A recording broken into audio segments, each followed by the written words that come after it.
A heavy brass paperweight slammed onto the mahogany table. The thud echoed through the oak-paneled library. An elderly woman at the far end of the table didn't flinch. She kept her eyes locked on the polished wood, her hands folded, just breathing. But the family attorney wasn't done. He read a dead woman's final decrees out loud, an inheritance meant to insult, to isolate, to dismiss. Every syllable aimed like a knife at the woman at the end of the table. A poorly suppressed scoff rippled through the room. Her older sister whispered a sharp joke. She sat perfectly still while her entire family watched her get gutted in public. Her name was Ruth. The dead woman humiliating her by leaving her a rotting, worthless ruin was her own mother, Victoria Sterling. But here is what nobody in that library understood. The public humiliation wasn't cruelty. It was camouflage.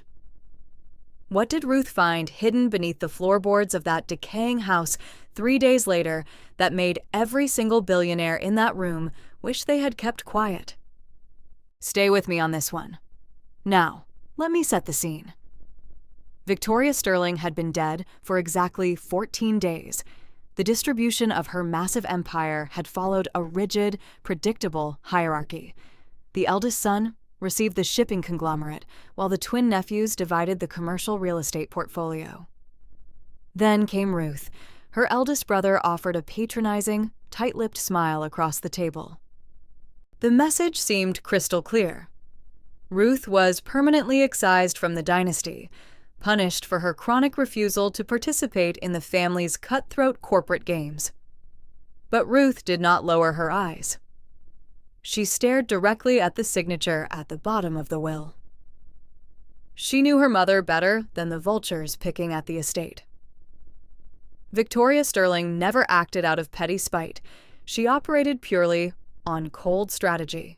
During her reign, she had bankrupted rivals and dismantled political careers with surgical precision. Every share transferred, every word spoken, served a defined function. Punishing Ruth with a useless ruin was far too theatrical and lacked Victoria's signature efficiency. If the matriarch truly wanted to disinherit her daughter, she would have simply left her a single dollar, the standard legal maneuver to prevent contested wills. Giving her Blackwood required deliberate effort. It required maintaining ownership of a useless, decaying plot and paying minimal taxes on it for 40 years, just to hand it over today. There was a specific reason the matriarch kept that decaying structure on the private balance sheets. The public humiliation was a carefully constructed smokescreen, providing the perfect, impenetrable cover. While the heirs fought over board seats and liquid assets, Ruth was handed something entirely different: a blind spot. It was a geographic anomaly where no one from the family would ever visit or monitor her actions. The inheritance was not a rejection, but a highly secure isolation protocol.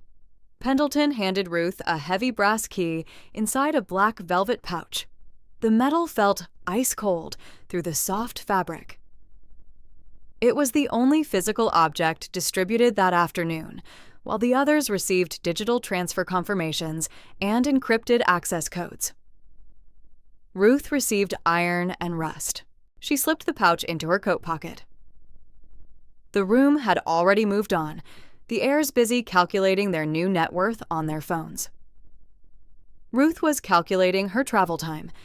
Victoria's empire was built entirely on secrets. She traded in leverage, not just currency.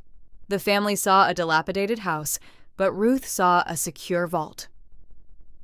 The matriarch had spent her entire life curating damaging leverage over competitors, lawmakers, and her own blood relatives. That kind of raw power does not evaporate at the moment of death. It gets archived. Blackwood was the only asset entirely disconnected from the corporate servers, completely off the grid. Ruth stood up before the meeting officially adjourned, her heavy leather chair creaking against the hardwood floor. A few heads turned, their expressions a predictable mix of pity and dismissal. Let them think she was retreating in shame. Their profound arrogance was her greatest tactical advantage. Victoria had engineered this exact psychological dynamic. By making Ruth the object of ridicule, she made her invisible. The matriarch knew the family would immediately write Ruth off and never look in her direction again. Walking out into the crisp autumn air, the gravel crunched under her heavy boots. The drive to the Northern Territory would take exactly 8 hours, and she needed to arrive before dusk. The inheritance was a final test. Victoria had handed her a locked door, wrapped inside a public insult. The true legacy was not the rotting wood or the crumbling brick. It was whatever the old woman had deemed too dangerous to keep in the city. Ruth started the engine. The illusion of her defeat was absolute, but the real work was just beginning. The drive took 3 hours, ending at a rusted iron gate. Beyond it stood the property mentioned in the will, looking like a cruel joke. The roof sagged under the weight of rotting moss. Broken windows stared out like empty eye sockets, and weeds choked the front porch. This was the grand inheritance, a decaying shell meant to humiliate the heir one final time. But the deceased never did anything without a reason. The structural decay was too perfect, serving as a natural deterrent as trespassers avoid buildings that look ready to collapse. The front door yielded with a heavy groan, revealing air that smelled of damp earth and dead leaves.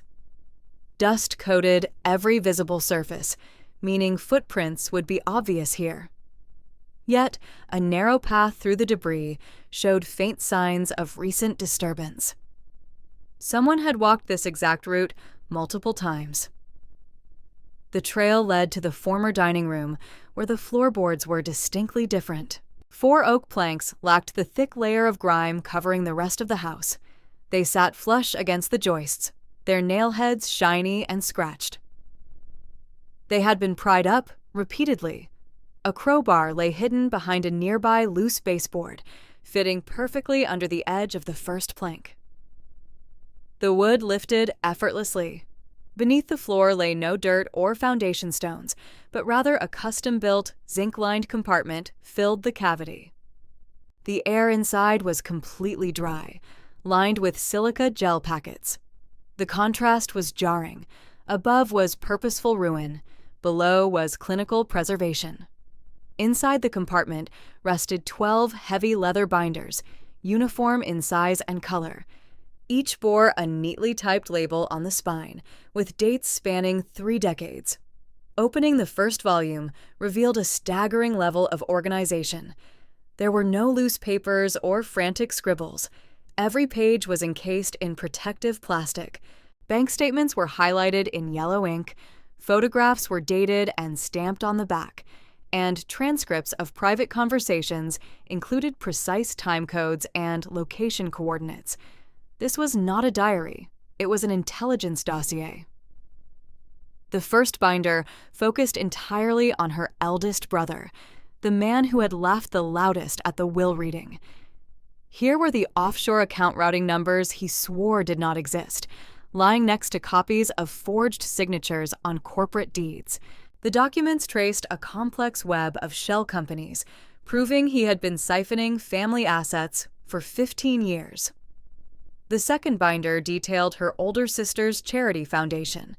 Spreadsheets tracked the diverted funds, and receipts proved the money bought luxury real estate abroad instead of medical supplies.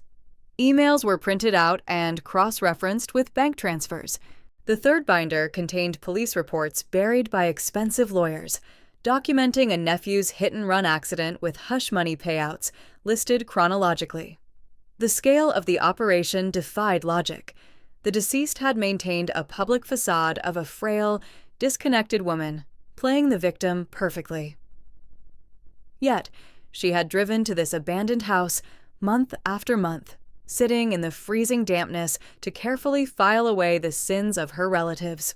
She had built an empire of leverage in absolute secret. The ruined house was never a punishment. It was a vault. The inheritance was not the rotting timber, but the weapon hidden beneath it. Every folder dismantled a carefully crafted public image, revealing that the family's wealth was built on a fragile network of lies.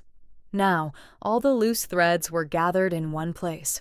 The sheer volume of data required time to process, and hours slipped by. As the sun dipped below the horizon, the ruined house plunged into darkness. A battery-powered lantern illuminated the pages. The deeper she dove into the archive, the clearer the danger became. These documents were explosive, and people would do terrible things to keep them buried. The methodology of the deceased became apparent. She used private investigators and forensic accountants to gather raw data and synthesize it into pure power. She never used it during her lifetime. She simply collected it, waiting for the right moment to hand over the keys. The final binder contained something different: blueprints of the family estate, security schedules, and a list of compromised staff members. The deceased knew she was being watched in her final years, which explained the remote location of the cache. She had isolated her most valuable asset far from prying eyes, creating a blind spot in the family's surveillance network. Now, Ruth was sitting in the exact same spot, holding the detonator to the family's legacy. The silence of the abandoned house suddenly felt heavy. The isolation was no longer a comfort, but a tactical disadvantage. The knowledge contained in those 12 binders changed everything. The victim was now the predator, and the game had fundamentally shifted. The heavy oak door slammed shut, the sound echoing through the dusty hallway as the deadbolt clicked into place from the outside. Ruth was trapped. The storm outside had masked the sound of arriving cars, and she only noticed the headlights sweeping across the faded wallpaper. 3 figures stepped onto the porch. Her phone screen showed 0 bars. The nearest neighbor lived 5 miles away, and the landline had been dead for 10 years. They did not knock. The front door groaned under a heavy kick, splintering near the lock as her nephew, Richard, stepped inside. Behind him stood 2 men in dark coats. They were not here to negotiate. They were here to erase the archive, and her along with it. Ruth stood at the top of the narrow staircase, holding a single manila folder as her pulse hammered against her ribs.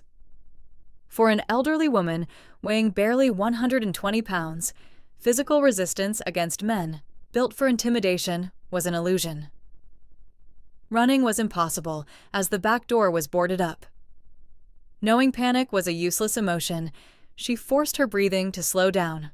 The papers in her hand were not just ink and dust, they were leverage. She walked down 2 steps and stopped in the dim light of the chandelier.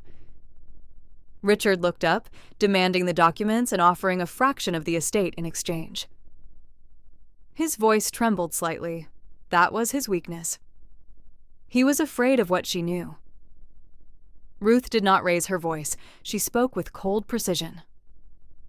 She listed 3 names: a judge, a corporate auditor, and an offshore banker.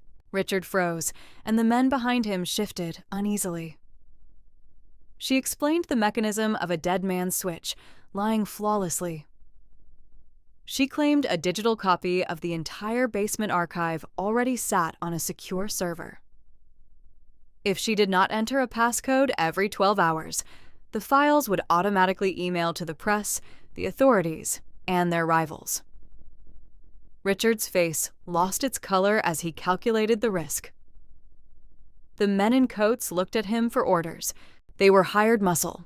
They did not sign up for a federal investigation.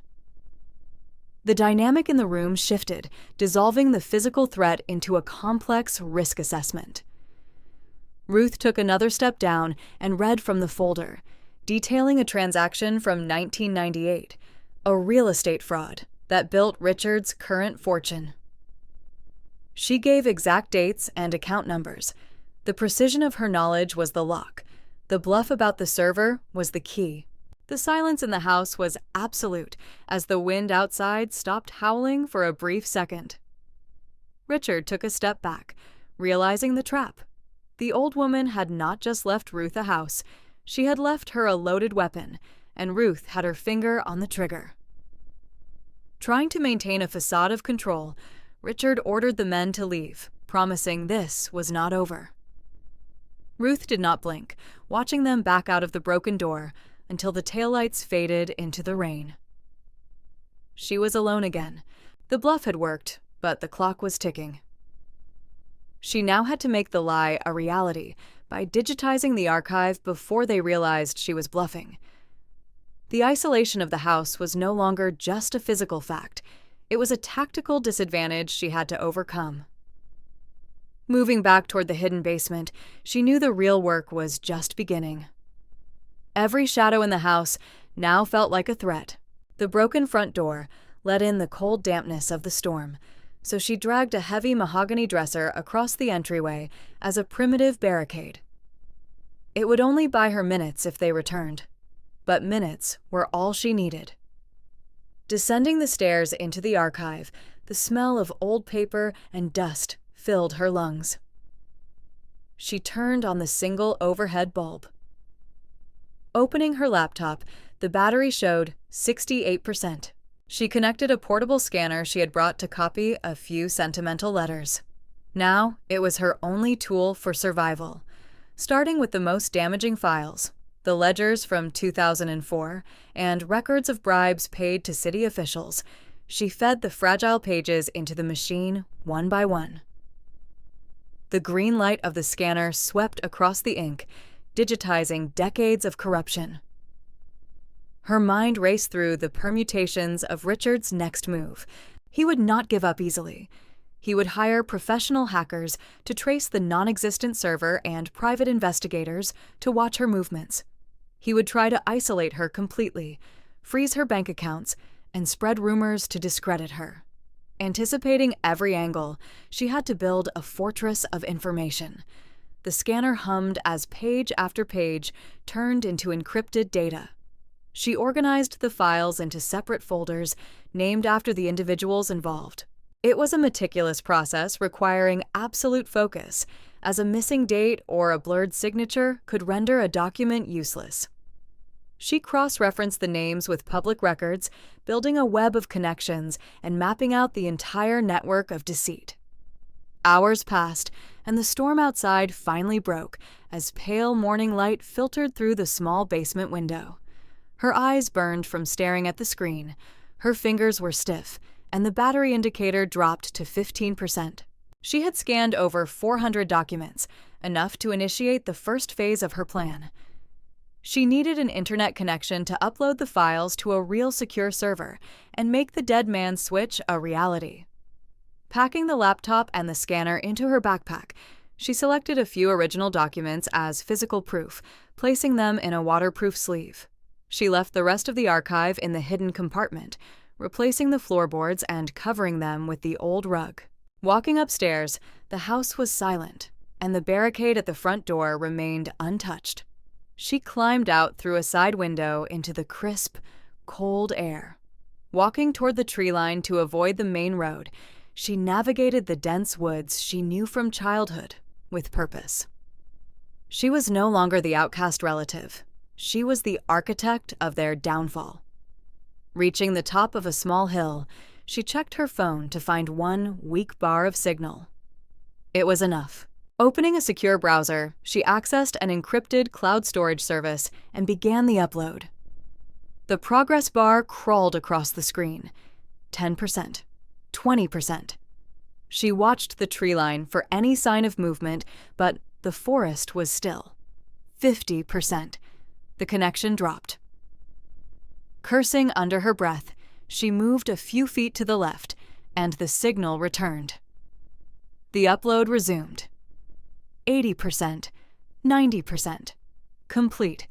The files were secure, and the dead man's switch was active. She set the timer for 24 hours. If she did not log in and reset it, the system would automatically distribute the documents to a pre-selected list of investigative journalists. The bluff was now a loaded gun. Taking a deep breath of the cold air, she knew she had survived the night and outplayed them. But the war had just begun. Turning back down the hill, she prepared for the fallout. The illusion of family loyalty shattered the moment the first legal notice arrived. Decades of comfortable deception could not withstand the cold light of documented proof. The archive from the floorboards was no longer a mere collection of dusty papers. It was an instrument of total financial demolition.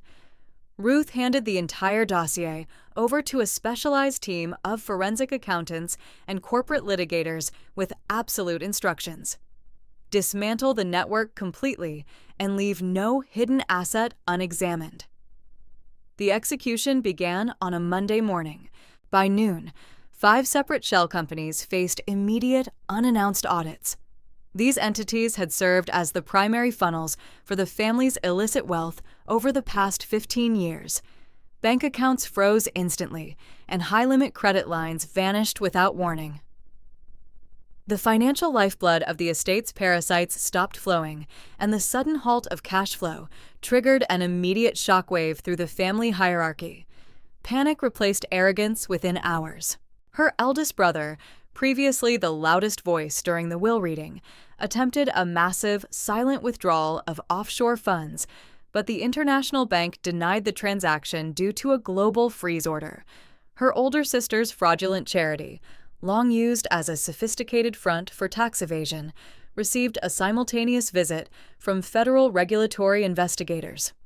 The carefully constructed facade of aristocratic respectability crumbled into a desperate, undignified scramble for survival. They tried to reach Ruth. Phones rang incessantly, and inboxes flooded with urgent messages. The tone shifted rapidly from condescending demands to veiled threats, then quickly devolved into outright begging. The nephew who had previously sneered at Ruth's modest lifestyle left 12 frantic voicemails in a single afternoon. Ruth ignored every single attempt at contact.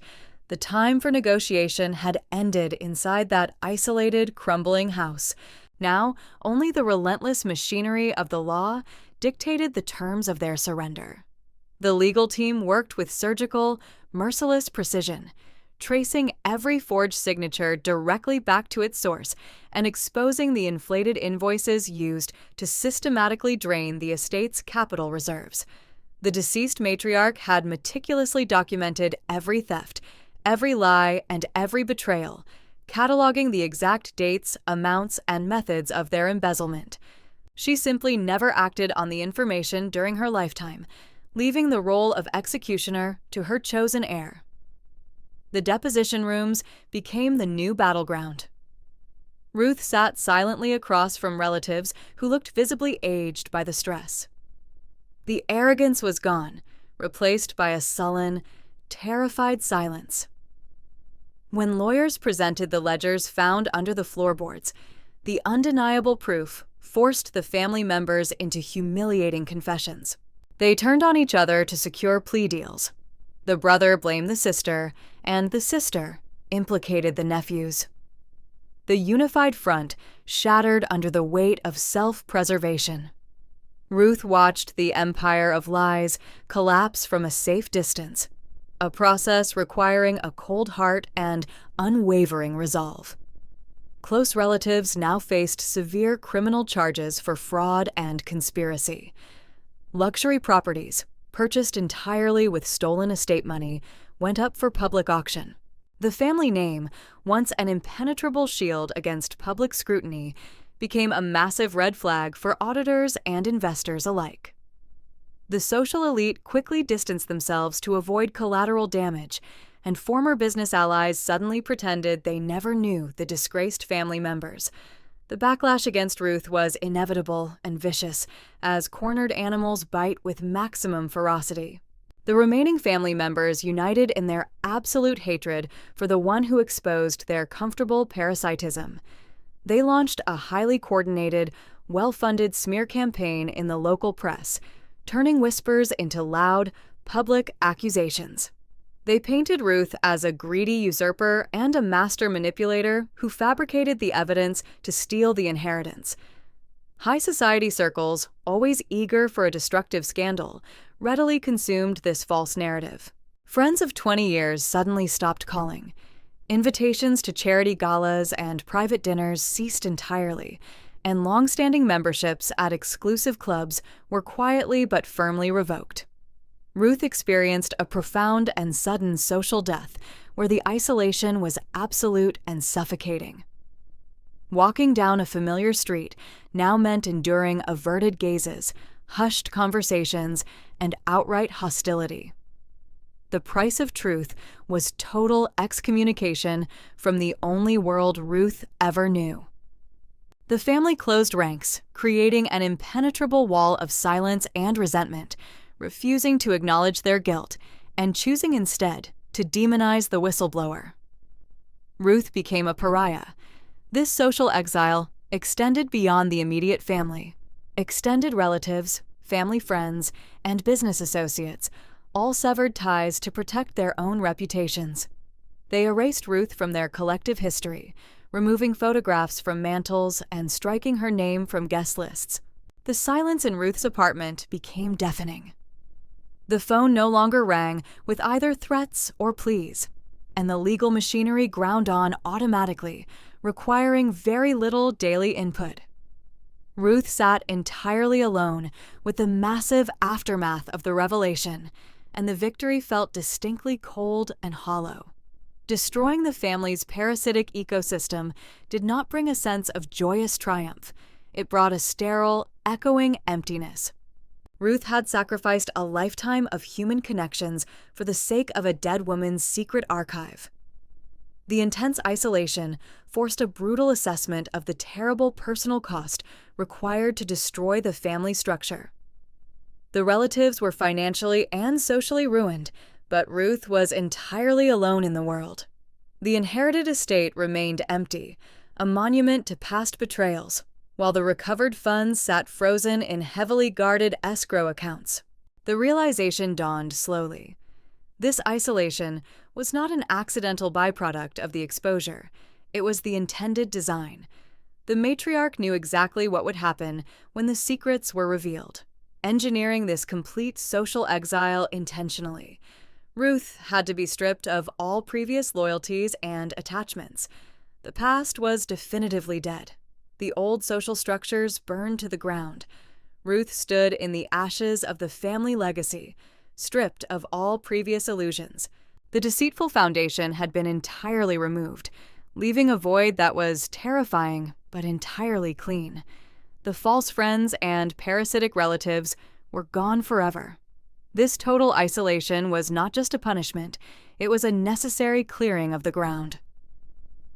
The stage was finally set for the discovery of the matriarch's ultimate purpose. The heavy oak door swung open against the damp morning air. Mr. Vance stood on the porch. The family lawyer looked decades older than he had just 3 weeks ago, his usual crisp suit hanging loosely on his frame. Carrying a single, thick envelope, sealed with dark red wax, bearing the matriarch's personal crest, he did not ask to step inside. He simply handed the package over, gave a curt nod, and walked slowly back to his idling car. Ruth closed the door and broke the seal, shattering the brittle wax onto the floorboards.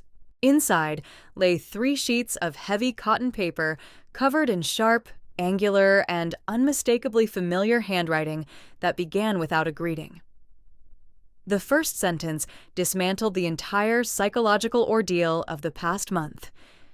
If you are holding this, you survived the isolation and found the nerve to use the leverage. The letter laid bare a brilliant, terrifyingly cold calculus. The public humiliation at the will reading was never a punishment.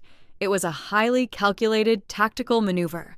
The matriarch knew the family's true, predatory nature, and that the archive held enough poison to destroy their ecosystem. Handing that power to a favored heir openly would have been a death sentence, as the family would have instantly united to crush the chosen successor. By publicly disinheriting Ruth, the old woman provided the perfect camouflage. The family saw only a discarded, pathetic failure and completely ignored her. That deliberate blind spot gave her the crucial time needed to find the hidden ledger and secure the evidence without triggering a preemptive war. The letter explained the necessity of the cruelty. The matriarch needed to forge a weapon, pushing Ruth into a corner so tight that survival required absolute ruthlessness. The isolation was the crucible, and the bluff was the final test of character. The second page shifted from strategy to confession, the pen strokes pressing deep into the thick paper. The matriarch admitted her own lifelong complicity, having spent 40 years cataloging the family's systemic corruption, embezzlement, and stolen patents without the moral courage to expose them. The hidden archive was her private penance, and a penance requires an executioner to mean anything. Ruth was chosen not for blind loyalty, but for her quiet, unbending spine, which the old woman had observed during subtle moments of defiance at family gatherings. The third page detailed the precise legal mechanisms attached to the hidden accounts, revealing that the blackmail material was only the outer protective shell. Beneath the sordid secrets lay the actual stolen assets. $70 million in untraceable offshore trusts with access codes hidden in the margins of the oldest ledgers. The matriarch left one final instruction. Do not keep the money. It is infected. Cure it. Ruth slowly lowered the letter. The silence in the crumbling house felt fundamentally different now. It was no longer a decaying tomb, but a secure staging ground. The burning anger that had fueled her evaporated, replaced by a cold, structural clarity. The relatives were already dealing with catastrophic fallout, expelled from their elite circles with frozen corporate credit lines. Having no interest in watching them suffer further, she knew revenge was a static emotion. She needed forward momentum.